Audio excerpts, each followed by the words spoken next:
Vamos a dejar una propuesta como algorítmica de diagnóstico y de seguimiento como parte pues de la y de, digamos, como para dar un brechazo al inicio de todo esto, surge desde una motivación muy grande y es el hecho de que la pielectasia renal fetal es una de las patologías de diagnóstico prenatal más frecuentes que nos vamos a encontrar. Nuestro papel como ginecólogos generales es fundamental en el diagnóstico de esta patología, porque si bien, digamos, es uno de los temas, digamos, más enriquecidos desde la parte de medicina fetal, no es un tema netamente de manejo de los especialistas en medicina fetal, sino que vamos a ser nosotros los encargados de diagnosticar inicialmente a estos pacientes, de hacerles un correcto seguimiento y de definir cuándo los vamos a remitir realmente al especialista. Es importante y parte de los objetivos que vamos a tener durante la charla es poder dejar clara esta parte y es unificar todos estos criterios diagnósticos y de seguimiento, porque nos hemos encontrado, digamos, en diferentes reportes de ecografía que no tenemos clara como esa clasificación, no todos, y el hecho de poder manejar el mismo lenguaje hace que nosotros hagamos realmente un buen diagnóstico y un buen seguimiento. En cuanto a la parte embriológica y dando un brechazo pues muy rápido a esto, recordemos un poco que el sistema urinario y genital fetal tiene un desarrollo a partir del tejido del mesodermo intermedio, que los riñones embrionarios van a formarse desde una secuencia que va a ser craneal a caudal y van a ser en su secuencia el pronefros, el mesonefros y el metanefros.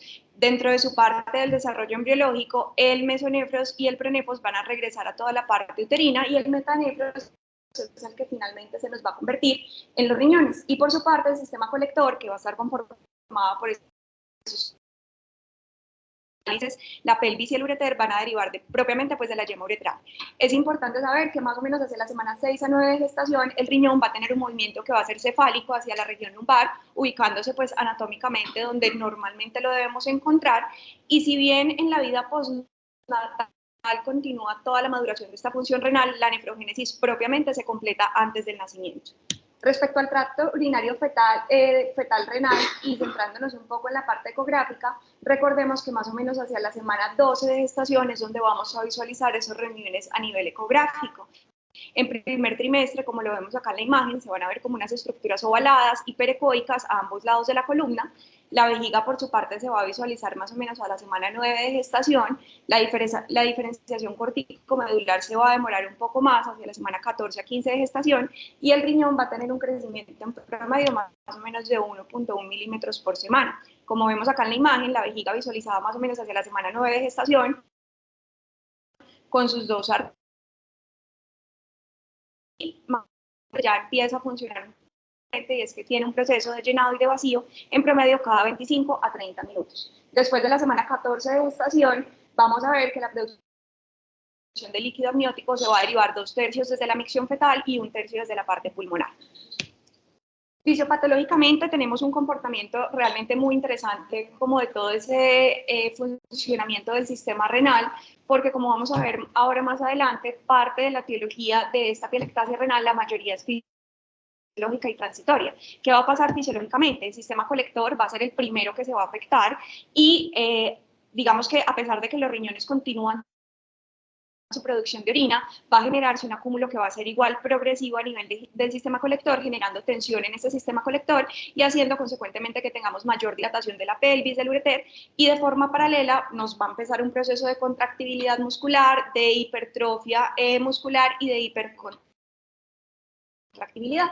De forma compensatoria, la matriz extracelular empieza a trabajar, va a haber una respuesta que va a ser paralela a esa hipertrofia muscular y lo que vamos a generar allí es un proceso de infiltración de ese tejido con todas estas células inflamatorias a nivel del parénquima renal. Lo que uno esperaría del desarrollo de pielectasia es que al principio los riñones tienden a volverse un poco displásicos, pero en una segunda fase de mayor compromiso ya empieza. A nivel epidemiológico y revisando un poco la literatura, nos encontramos, como les mencionaba desde el principio, que es una de las patologías de diagnóstico prenatal más frecuentes que nos vamos, digamos, a abordar pues, al momento como de evaluar ecográficamente a estos fetos, más o menos por artículos van a ser otros hasta el 5% de su prevalencia y en promedio tenemos un diagnóstico de 40.000 a 80.000 niños con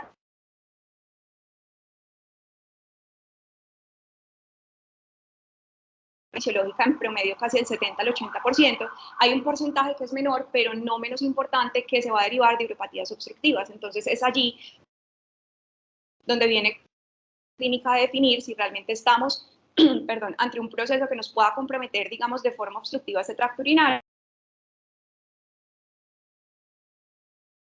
Desgraciadamente no siempre los diagnósticos los hemos podido realizar de forma prenatal y ahí cabe la importancia de entrenarnos adecuadamente en saber bien cómo medir el diámetro de la pelvis renal, que ahorita vamos a hablar más adelante, y poder identificar aquellos.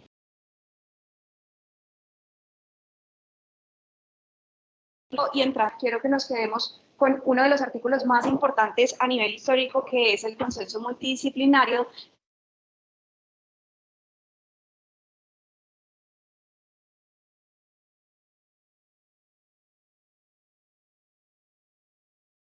Este artículo fue publicado en el año 2014 en el Journal de Urología Pediátrica. Se reunieron 8 sociedades de especial interés en todo el diagnóstico, tanto a nivel prenatal como postnatal, de ellos especialistas en medicina fetal, radiología, pediatría, urología y nefrología pediátrica,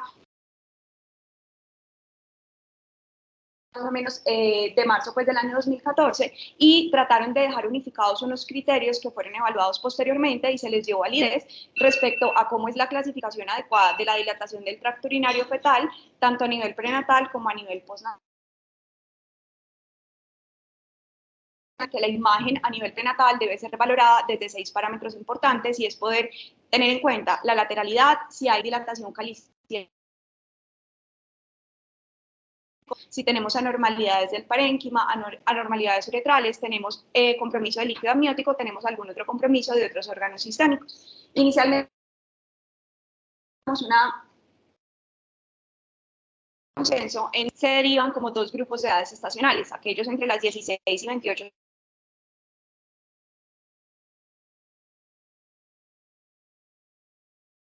es determinar que antes de la semana 28 de gestación, el diámetro normal anteroposterior de la pelvis renal debe ser menor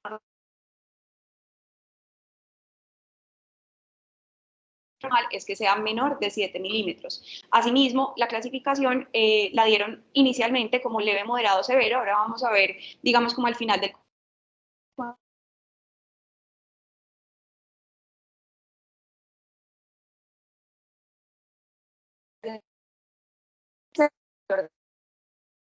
y con definió leve como de 7 a 9 milímetros, y como parte de los puntos importantes como para empezar a hablar de esta parte teológica es tener en cuenta que los diámetros normales, y nuevamente y resalto y voy a, digamos, quedarme dándole la importancia de esto durante toda la charla, es que tengamos claro los diámetros normales por edades estacionales, y es 4 milímetros antes de la semana 28, 7 milímetros después de la semana 28 y menos de 10 milímetros en la vida postnatal. Digamos anteriormente, nos vamos a encontrar que van a ser la mayoría, hasta en un 50, 70 y alguna literatura va hasta el 80%, fisiológica. Menos frecuente podemos tener procesos de obstrucción de la unión ureteropélvica, reflujo vesículo-ureteral, obstrucción de la unión vesículo-ureteral, perdón, enfermedades displásicas, y todavía menos frecuente, enfermedades pues, del colágeno, enfermedades renales poliquísticas y el síndrome de Plumbail. ¿Qué va a pasar a nivel etiológico y cómo se van a, pues, digamos, a comportar todos estos órganos?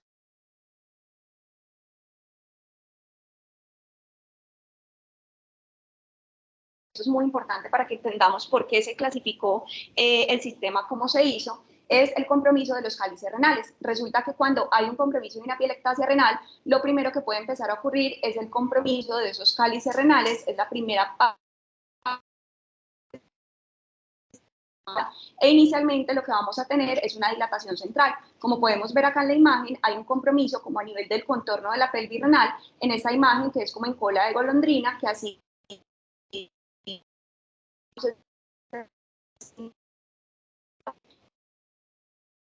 estos van como a ramificar y a extender como en unas pequeñas protrusiones hacia los márgenes de la pelvis renal. Entonces va a generar una imagen como ahuecando en pirámides hasta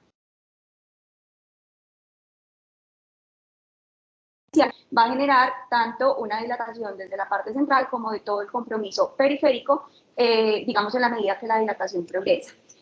Nuestro segundo, digamos, punto clave para tener en cuenta cuando hay una progresión renal es el parénquima renal. En la medida que esto progresa, el parénquima renal se vuelve más ecogénico, tiene un adelgazamiento muy importante y se pierde toda la diferenciación corticomedular.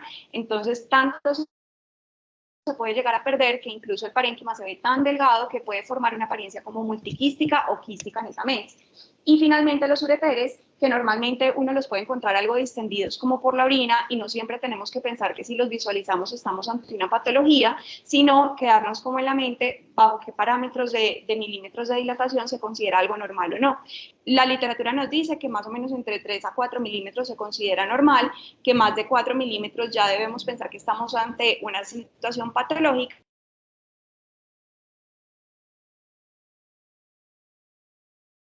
Estamos ante una vejiga sobredistendida, porque esto de forma secundaria nos puede llevar a una dilatación pues, de los ureteres. Y en cuanto a la parte etiológica, saliéndonos como de esta pielectasia renal fetal que es aislada, la Sociedad de Medicina Materno-Fetal nos da, digamos, una importancia muy grande al hecho de recordar que siempre que estemos ante una pielectasia renal, debemos pensar que esto también se considera un marcador secundario de aneuploidía. Entonces, si nosotros estamos ante una pielectasia renal, debemos evaluar todos los órganos de estos pacientes, que no tengamos un hueso nasal hipoplásico o ausente, que no tengamos compromiso a nivel cardíaco, de la parte ósea y de la parte muscular, porque obviamente el panorama nos cambia completamente. Si estamos ante una patología sindrómica, ante una cromosomopatía, debemos enfocarnos y tratar diagnosticarlo dependiendo obviamente de esta patología. Sin embargo, digamos que no es el objetivo grande pues de la charla, porque acá nos vamos a centrar en esa piel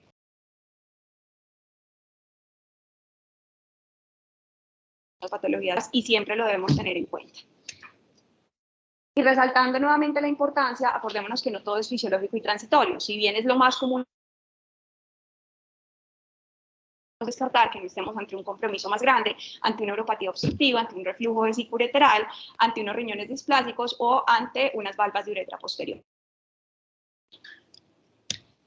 La materia y a nuestro punto grande, digamos, durante toda la charla, del sistema de clasificación nacen varios artículos y varias revisiones. Esta es una revisión que se hizo en el 2021, una update del Journal de Radiología Pediátrica, en donde se revisó como toda la literatura que había hasta el momento respecto a la clasificación y se ratifica la importancia de evaluar siempre estos 6 parámetros cuando estemos en la medición del tracto urinario renal fetal. Entonces, primero, la medición del diámetro anteroposterior de la pelvis renal. Si yo tengo esto alterado, me tengo que preguntar lo siguiente de aquí en adelante. ¿Tenemos una dilatación calicial, sí o no? Y si la tenemos, la pregunta ¿es central?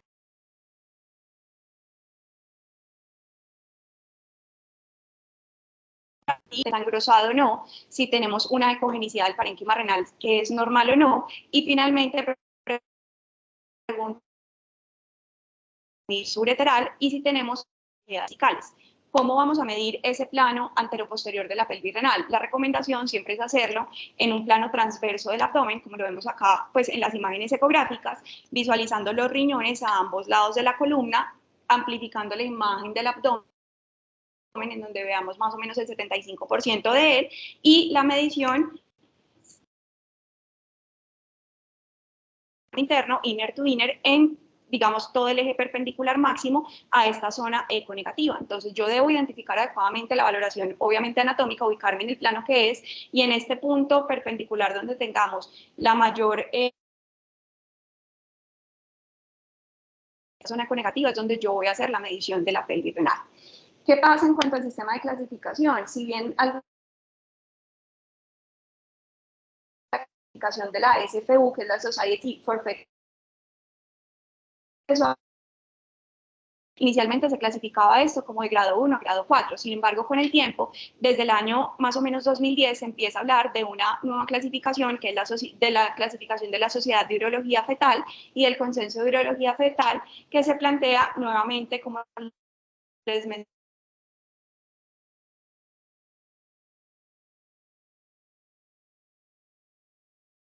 considera leve de 4 a 7, nuevamente rectifican moderado de 7 a 10 y severo mayor de 10, y en mayores de 28 semanas de 7 a 9, de 9 a 15 y mayor de 15. ¿Qué pasa entonces al momento como de evaluar en ese consenso? Y volvemos a traer nuestro artículo principal de revisión, que es el consenso multidisciplinario de esa sociedad pues, de urología, y es hablar pues de una clasificación y unos criterios que han sido unificados y ratificados y validados a lo largo de los últimos años. Entonces, esto es lo principal que quiero que tengamos en cuenta, digamos, y que nos llevemos realmente con esta charla, y es principalmente la clasificación a nivel prenatal. Entonces, ¿qué va a pasar? En la clasificación a nivel prenatal vamos a tener dos grupos de clasificación, aquellos que son de bajo riesgo, que es el UTD A1, y aquellos que se clasifican como alto riesgo, que es el UTD A2 y 3. Si vemos, anteriormente se clasificaba como leve, moderado, severo. Resulta que acá ya tenemos un consenso unificado y es o el paciente es de bajo riesgo y tenemos un UTD A1, o es de alto riesgo y es un UTD A2, 3. ¿Qué nos dice la clasificación de bajo riesgo? Que van a ser clasificados como bajo riesgo aquellos pacientes que están entre el 17 de gestación y tienen una dilatación de 4 a 7 milímetros, o aquellos que están más de la semana 28 y tienen una dilatación de 7 a 10 milímetros.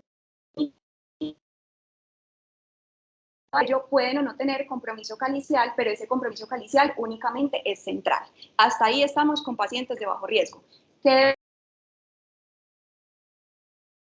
debe ser normal? La apariencia del parénquima debe ser normal, no debe haber compromiso de los ureteres, no debe haber compromiso vesical ni un oligodamio inexplicado.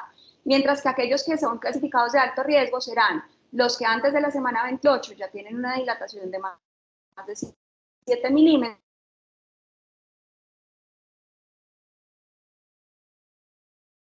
tienen compromiso calicial, pero si vemos acá la diferencia, ya es periférico, o tenemos compromiso del parénquima renal, compromiso de la apariencia del parénquima, ureteres anormales, vejiga anormal,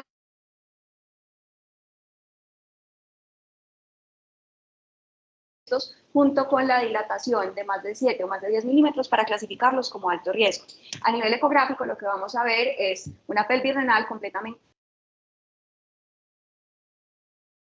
una pelvis renal que va a estar dilatada, no más de 7 milímetros en menores de 28, no más de 10 milímetros en mayores de 28, pero solamente con un compromiso que se va a considerar central. Si quieren, y vemos acá como con los ojos de la fe, se alcanza a ver obviamente una imagen como en cola de golondrina, que no es como tan clara, pero realmente en la literatura sí se describe.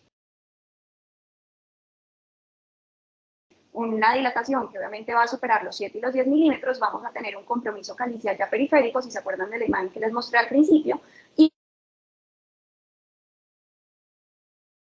anormal del parénquima renal, una congenicidad anormal e incluso compromiso vesical y compromiso de la parte ureteral. ¿Cómo vamos a seguir estos pacientes? Y desde la parte prenatal la recomendación es, estos pacientes que yo clasifiqué de bajo riesgo, debo hacerles un nuevo control ecográfico a la semana, y aquellos que clasifiqué de alto riesgo deben ser seguidos prenatalmente, más o menos a las 4 a 6 semanas, y de allí cada 4 semanas, dependiendo obviamente de cómo vaya progresando esta edad. Nuestro objetivo principal, es muy importante que nosotros sepamos qué va a pasar en la vida postnatal, porque si yo hago un buen diagnóstico a nivel prenatal, yo entrego adecuadamente a ese paciente a pediatría, y asimismo el pediatra va a hacer un buen seguimiento y un buen diagnóstico de estos pacientes en su vida postnatal. Si vemos acá, la clasificación nos cambia un poco, y es que ya se divide un grupo entre bajo riesgo, riesgo intermedio y riesgo alto. Acá, que es el de bajo riesgo, cuando después de las 48 horas de nacimiento tenemos una dilatación de 10 a 15 milímetros, solamente con compromiso calicial central, un grupo, una dilatación ya de más de 15 milímetros, pero con compromiso calicial periférico, y la visualización de los ureteres puede estar anormal, y ya un grupo de alto riesgo, una dilatación también de más de 15 milímetros, y ya el compromiso periférico del parénquima e incluso de la parte vesical. Ecográficamente, ¿qué vamos a tener? Una visión transversal y sanital que va a ser completamente postnatal, hasta 10 milímetros se considera normal en la vida postnatal. Un grupo P1 de bajo riesgo, donde la dilatación es menos de 15 milímetros, pero ya tenemos un compromiso calicial central, Miren que acá se ve un poquito más la imagen en cola de golondrina, miren acá que se ve un poquito más específica en este punto de la imagen postnatal.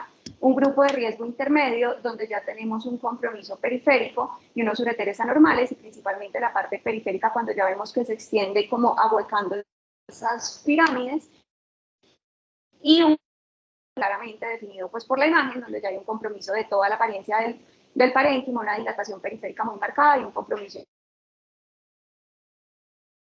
¿Cómo vamos a seguir a estos pacientes? Y esto es como por cultura general, pero que conozcamos y sepamos explicarle a la mamá, venga, cuando nazca su bebé, ¿qué va a pasar? Y nosotros no sabemos qué responder la ecografía en este tiempo, y ya dependiendo de lo que decida el pediatra, ya van a hacer, digamos, a plantear todo el seguimiento de estos pacientes. En los grupos de bajo riesgo, la recomendación es hacer ecografía al mes y a los 6 meses, en los de riesgo intermedio al mes y a los 3, y en los grupos de y ya obviamente se definirán otros estudios de extensión, manejos específicos, profilaxis antibiótica, dependiendo pues de lo que se unifique junto con pediatría.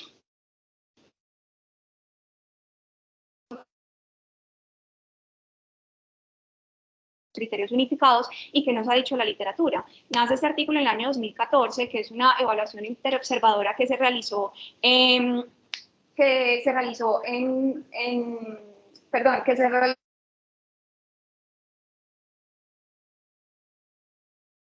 fue evaluar toda esa confiabilidad que había entre los observadores del consenso multidisciplinario que se publica en el año 2014. Ellos se plantean que hay un coeficiente kappa que ellos consideran que es bastante concordante y bastante significativo, mayor de 0.8, que dicen ellos al principio, nosotros asumimos que hay una excelente concordancia entre los observadores con un coeficiente kappa que lo plantean mayor de 0.8, y si recordamos un poco el coeficiente kappa, entre más se acerque a 1, digamos que más significancia tiene de la concordancia entre los observadores. Ellos lo que hicieron fue evaluar identificar respectivamente esos pacientes que habían sido sometidos a cirugía fetal, que se les había diagnosticado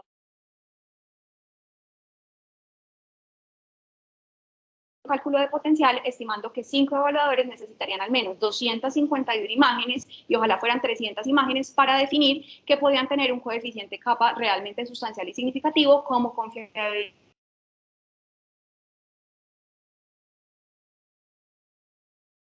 y medicina fetal, 4 radiólogos, y evaluaron nuevamente los 6 parámetros que inicialmente ya se habían planteado desde el consenso interdisciplinario, que es momento, digamos, como de llevarnos a la significancia estadística. Si vemos acá, en cuanto a la clasificación de la dilatación, teniendo en cuenta los parámetros de 7, un coeficiente K, pero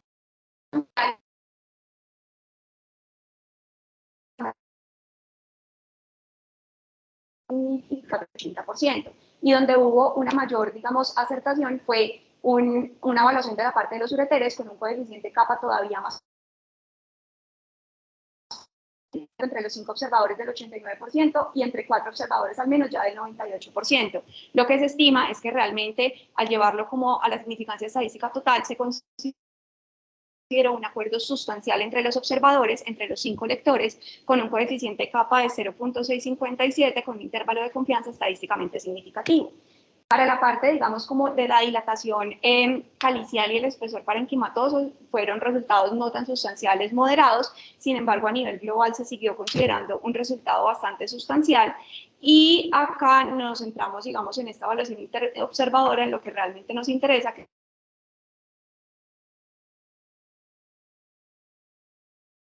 el acuerdo obviamente entre los observadores fue sustancial para esta ecografía fetal, incluso hasta tercer trimestre, y que entre 4 lectores al menos se llegó a un acuerdo del 80%. Le dio mucha validez al sistema de clasificación que se había planteado en el año 2014, y es por eso que los siguientes artículos siguieron preguntándose sobre esta validez, la siguieron confirmando, y nosotros estamos hoy en día trabajando con estos criterios.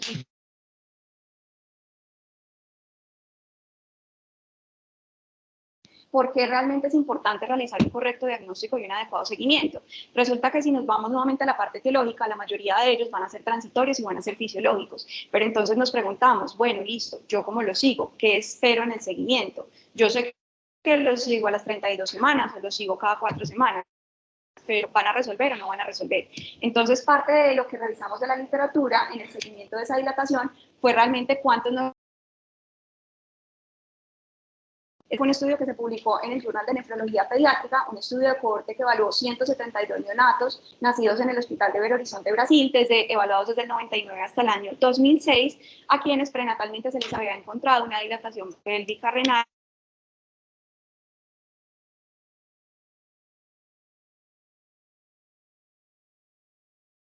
Lo que se encontró, digamos, inicialmente era que aquellos pacientes que habían sido diagnosticados en la vida prenatal, postnatalmente, cuando se siguieron, la mayoría de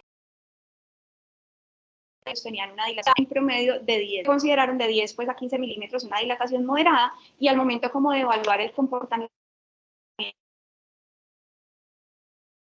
en esta tabla, miren que la mayoría de ellos era una dilatación idiopática, es decir, transitoria y fisiológica, y de ellas 82% eran leves, 15% eran moderadas y todavía menos frecuentes fue el reflujo vesiculorectal, que se presentó principalmente en el grupo leve moderado. Sin embargo, ellos dicen que como parte de la limitación no hubo como un resultado como respecto a este comportamiento en el grupo de la dilatación leve, que encontraron ellos como algo muy importante y fue el umbral de 15 milímetros. Ellos nos decían, aquellos bebés que en la vida postnatal persistían resultados neonatales un poco más adversos y era más la probabilidad de que estos bebés requirieran algún tipo de intervención. Hubo al final una diferencia realmente estadísticamente significativa en la medición, en la mediana de la medición de este diámetro antero posterior de los pacientes que tenían una dilatación idiopática versus los que tenían una uropatía. El siguiente estudio fue una evaluación longitudinal que se hizo en la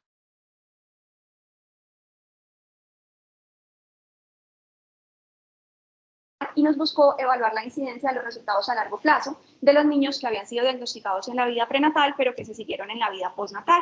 Este estudio se realizó entre enero del 2002 y diciembre del 2006 y lo que encontraron es que había una muy buena tasa de resolución de estas tasas pues, de hidronefrosis y que menos de 6, 7 milímetros nos daba como una buena sensibilidad de especificidad para pensar que estos bebés iban a resolver la mayoría y que incluso tener una dilatación de hasta 9.4 milímetros más de la semana 28 nos generaba más probabilidad de resolverse durante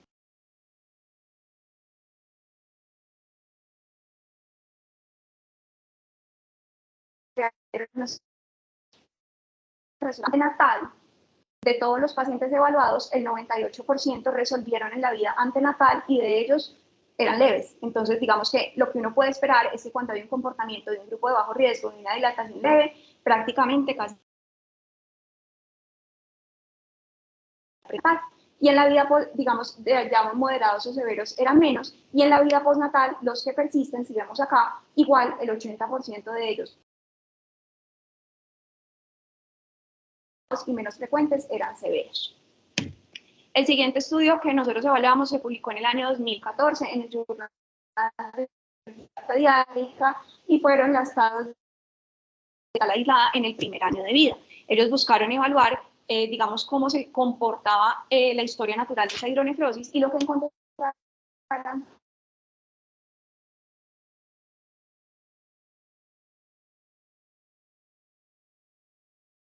y el grupo que se diagnosticó en la vida postnatal, que fueron 228 pacientes. ¿Qué encontraron ellos? Que en un promedio de 3 meses, si vemos acá, en la vida postnatal, que es toda esta línea punteada intermitente roja, en un promedio de 3 meses, ya los que fueron diagnosticados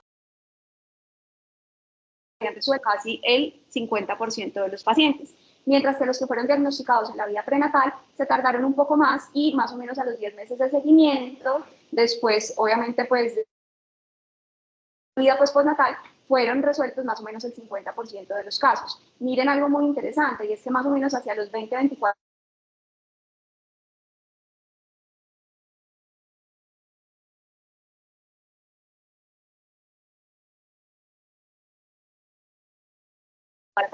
y ya hacia los 80 meses de seguimiento, prácticamente el 100%, tanto de los diagnósticos prenatales como postnatales,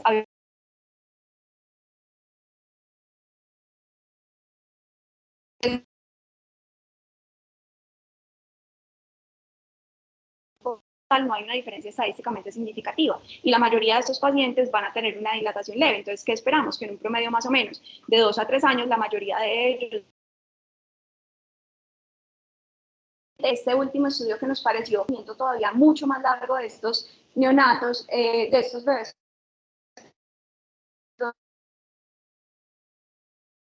en la vida postnatal se siguieron correctamente en los primeros 2 años y les hicieron un seguimiento a 12, 15 años de vida. Este estudio fue un estudio de cohortes que se realizó en Estocolmo entre el año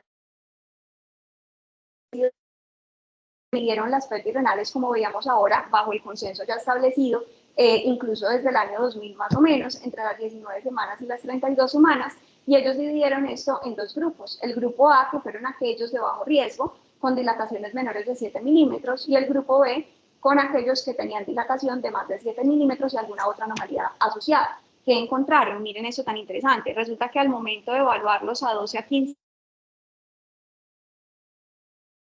A, que eran aquellos de bajo riesgo, y el grupo B, que eran aquellos de alto riesgo, la mayoría, casi el 70% de ellos eran hombres. Esto no ha tenido como un estudio como de por qué se presenta más en niños que en niñas, pero en todos los estudios se encuentra siempre más una afectación en los varones pues, que en las mujeres, y de ellos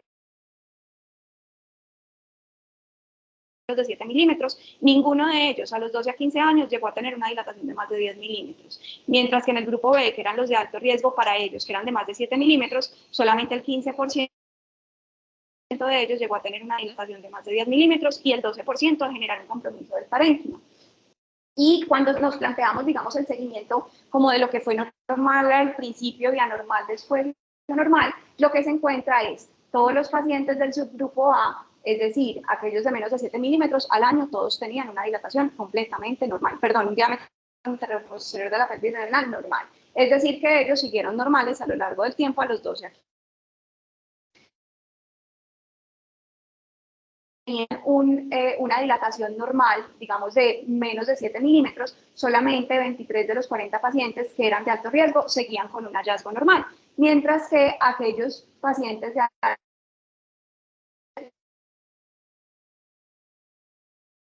milímetros, solamente 6 de ellos resolvieron, los que tenían una dilatación de más de 7 milímetros continuaron con dilataciones anormales en 9 pacientes y mucho menos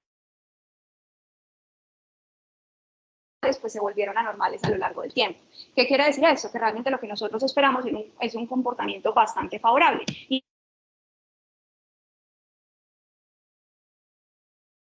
dilataciones menores de 7 milímetros es excelente. Entonces nosotros, si tenemos un grupo de bajo riesgo, ¿qué le debemos explicar a los pacientes? Que cómo hacer el adecuado seguimiento, el comportamiento natural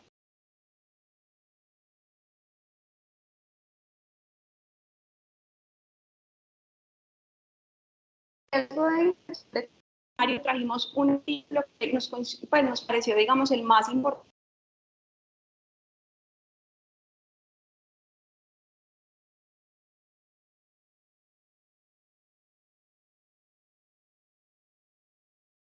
mamá nos dice, bueno, ¿y cuando nazca qué va a pasar? Entonces nosotros tenemos que estar obviamente con todo el conocimiento respecto al seguimiento de las complicaciones. Este fue un estudio que se publicó en el Journal de Urología Pediátrica en el año 2021, realmente es muy reciente, que buscó analizar todo el registro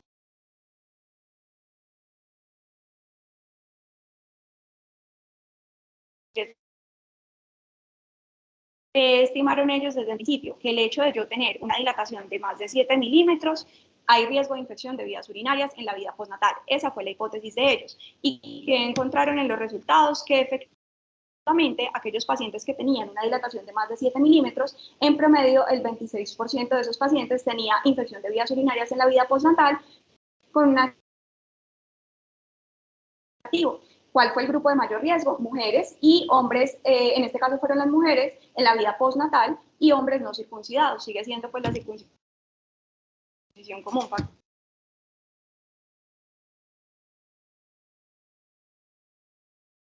Ureteral, lo que se encontró y muy interesante fue el hecho de, si yo tengo un reflujo vesicoureteral diagnosticado en la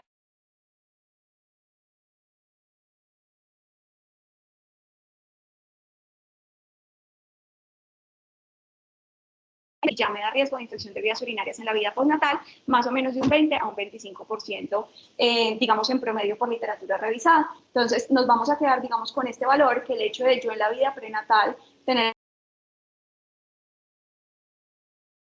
digamos que se considera un factor de riesgo para que en esa vida postnatal estos bebés puedan desarrollar procesos de infecciones de vías urinarias. Y ellos, a diferencia del otro estudio, tuvieron un umbral de 13 milímetros para considerar que estos pacientes realmente podían requerir.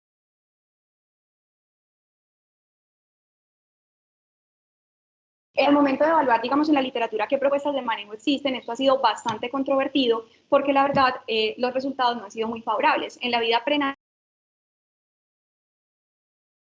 poder generar como drenajes de la parte de la vejiga por medio de derivaciones de psicoamnióticas. Esto ha sido principalmente sustancial en los pacientes de muy alto riesgo, sin embargo los resultados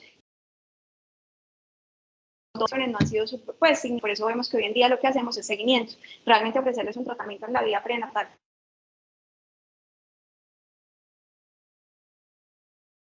Una buena supervivencia, que se ha encontrado que realmente a veces pueden ser malas complicaciones, riesgo de ruptura de membranas, de amnionitis y de pérdidas fetales, y que desafortunadamente estos bebés, principalmente obviamente los de alto riesgo, van a tener en su vida postnatal más riesgo de requerimiento de diálisis, de infecciones de vías urinarias, de alteraciones vesicales y de. Cuando evaluamos un poco como los protocolos españoles y digamos como el CLINIC, que es parte como de los protocolos que en medicina materno-fetal son un referente importante, ellos simplemente nos dicen, si yo tengo un proceso, la probabilidad de que yo requiera una intervención en la vida postnatal es mucho mayor y la probabilidad de desenlaces, digamos, neonatales adversos es mayor. Sin embargo, no hay como un consenso que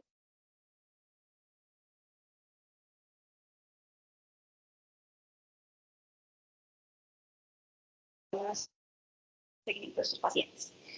Acercándose a la charla, la pregunta, digamos, de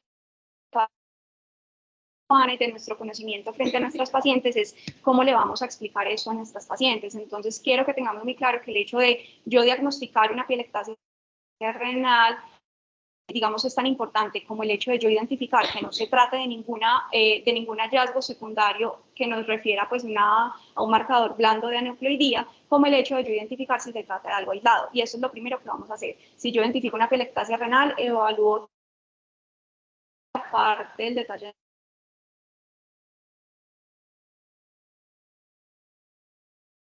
Pielectasia fetal renal aislada, lo que tengo que tener en cuenta son los 6 parámetros de valoración, clasificarlo adecuadamente y poder estimar cómo vamos a hacer el seguimiento. Explicar, digamos, si son de alto riesgo, si son de bajo riesgo, cuál es el comportamiento natural de la enfermedad, qué riesgos a nivel postnatal voy a tener y siempre recordar que por más de que, digamos, el compromiso sea muy leve o el hallazgo sea muy leve y no significativo para nuestras pacientes, el hecho de que el bebé tenga algún tipo de patología en cualquier órgano es gigante. Entonces, si yo logro tranquilizar y explicarle mucho más, vamos a tranquilizar a la mayoría de ellos y vamos a tener, digamos, una adecuada adherencia en estos mamás para el seguimiento. ¿Qué les dejamos como propuesta algoritmo?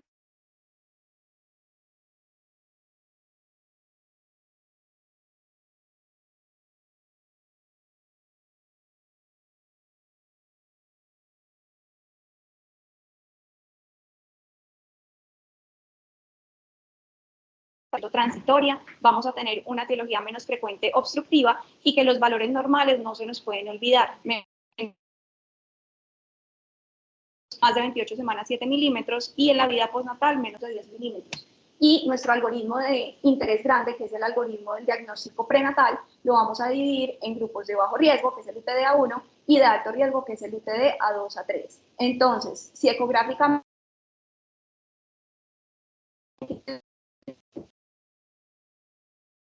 a 8 semanas de 7 a 10 milímetros, central, ¿cómo lo voy a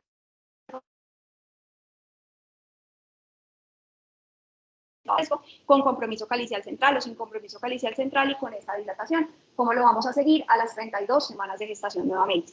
Mientras que a 2 a 3 de alto riesgo, aquellos que antes de las 28 ya tienen más de 7 milímetros, aquellos que después de las 28 tienen más de 10 milímetros y tienen al menos 2 de los siguientes, o compromiso calicial ya periférico, o alteraciones del parénquima, o ureteres anormales, vejiga anormal, o algunos lipidurales no explicados. cómo voy a hacer el seguimiento de esos pacientes a nivel para llevarnos a casa. Y parte, digamos, como grande de los objetivos y de la motivación, recordemos que esta es una enfermedad de mucha prevalencia a nivel prenatal. Nosotros creemos que el 5% al momento de llevarlo, pues como los casos diagnosticados por año son bastantes, que hasta el 70% de ellos van a ser fisiológicos, pero de ojo. Los criterios de clasificación unificados y que el hecho de yo hacer un buen diagnóstico hace que yo haga un buen seguimiento postnatal, que el hecho de yo hacer una adecuada clasificación prenatal hace que yo conozca realmente las consecuencias de esos bebés y que nosotros somos la clave para entregar bien ese bebé a pediatría. Este bebé va a nacer y no lo vamos a manejar nosotros, pero si yo prenatalmente lo manejé adecuadamente, lo seguí, le hice el diagnóstico temprano y supe cuándo mandar los pacientes de alto riesgo a medicina materno-fetal, y fuera de eso recordé que es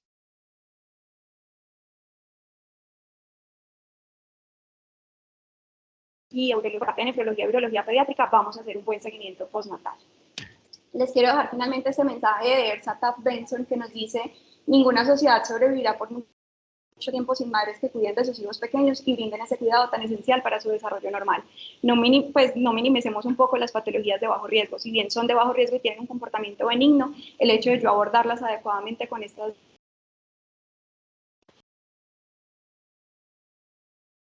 y seguimiento, sino que nuestra mamá, que es el contacto obviamente directo que nosotros tengamos, vaya a hacer un buen cuidado de ese bebé. Gracias.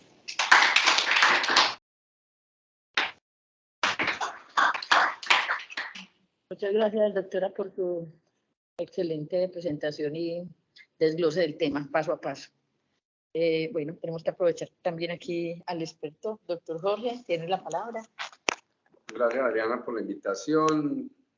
Andrea, hay que hacerle un reconocimiento porque, pues, yo llevo 30 y tantos años viniendo aquí y estaba sentado ahí ayer. Unos añitos. Ayer me parece, en este mismo salón inclusive. Y era con un papelógrafo y inclusive hasta retroproyector de acetato nos tocaba en esa época. Y quiero hacer un reconocimiento porque aquí este es un público de los más críticos que existe. Uno va a una conferencia en un congreso y casi siempre lo aplauden a uno, pero aquí siempre hay que hacer polémica y muchas cosas. Pero cuando un residente hace un esfuerzo, pues se le reconoce. Y quiero hacer un reconocimiento, pues, Andrea, de que este es una patología que es muy común, pero como es relativamente sencillo, es minimizado. Entonces, muy poquitas cosas es eso. Esto es otra cosa importante y es que en este tipo de patologías hay que tener muy claro los consensos, porque la mayoría de ustedes van a salir a hacer ecografías a IPS, a otros clínicos, a otras personas. Entonces, que todos hablemos el mismo idioma es muy importante. Entonces, péguense de todas las clasificaciones que haya cuando uno va a hablar de alguna patología. Entonces, en esto es muy importante entregarle al colega que le mandó a uno la ecografía, pues una clasificación adecuada para que él sepa, y si no sabe, pues mandarlo donde la persona que sepa para que le aclare a la familia. Dos patologías son de las primeras que uno aprende a ver por ecografía: la hidrocefalia y la hidronefrosis.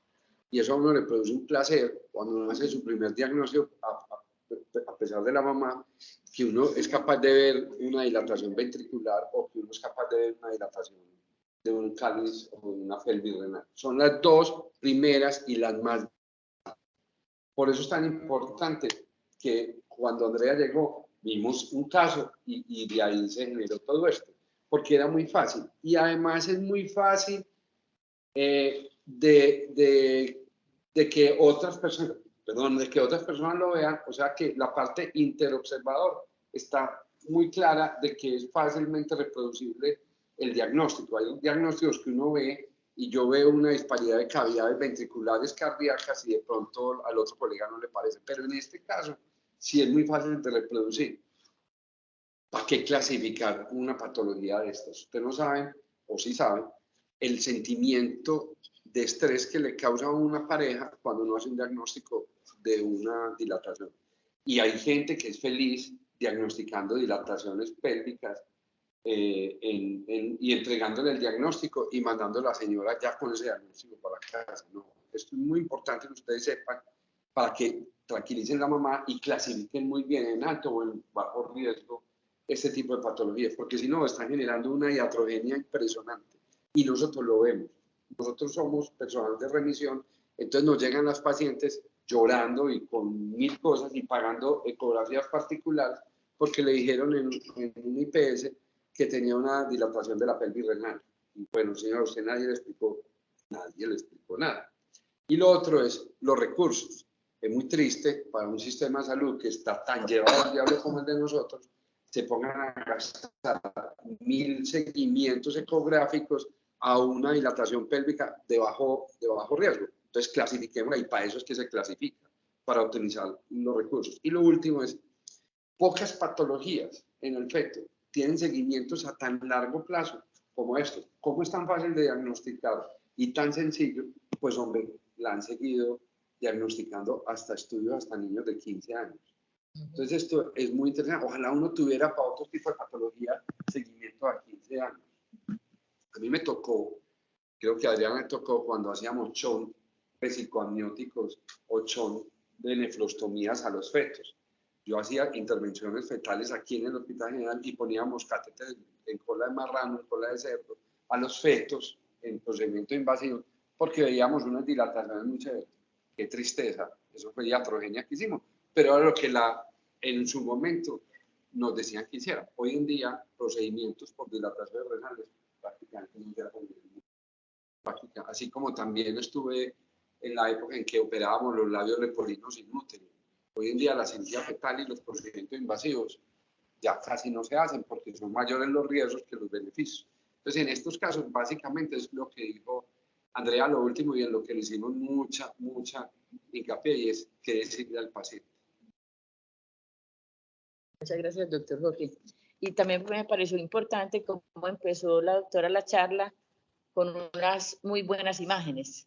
Entonces eso es muy didáctico y permite que haya un mejor entendimiento en el desarrollo de una pregunta pues, de investigación, ¿cierto? Bueno, preguntas, comentarios.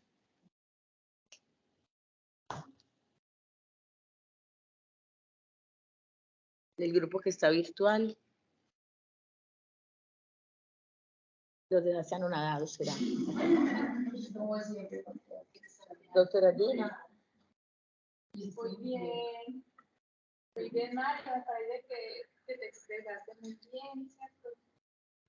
Algunas gráficas se pudieran haber visto desde la campaña del celular. El resto no. Sí, lo que pasa es que esas gráficas son difíciles de ver porque son muchos numeritos y muchas divisiones, entonces sí es importante como resaltar el cuadro específico y hacerlo nuevamente para el pedacito puntual que quieren mostrar. Le dijimos en el algoritmo final, ella lo que hizo fue hacerle zoom y le dije yo, hágale zoom a cada pedacito. Y entonces eso lo hizo. En otras no lo hizo, pero era como hacerle el zoom, porque cuando uno le muestra este grande, pero ella finalmente hizo un zoom de cada cosa que fuera interesante. Bueno, nuevamente, no, doctora. Realmente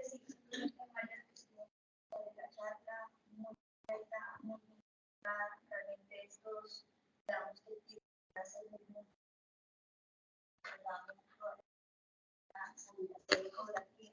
y pues eso obviamente nos va a ayudar para hacer. Bien. Bueno, muchas gracias. Muchas gracias al grupo de personas que está virtual, al doctor Jorge por acompañarnos el día de hoy y a la doctora que hizo una muy buena presentación.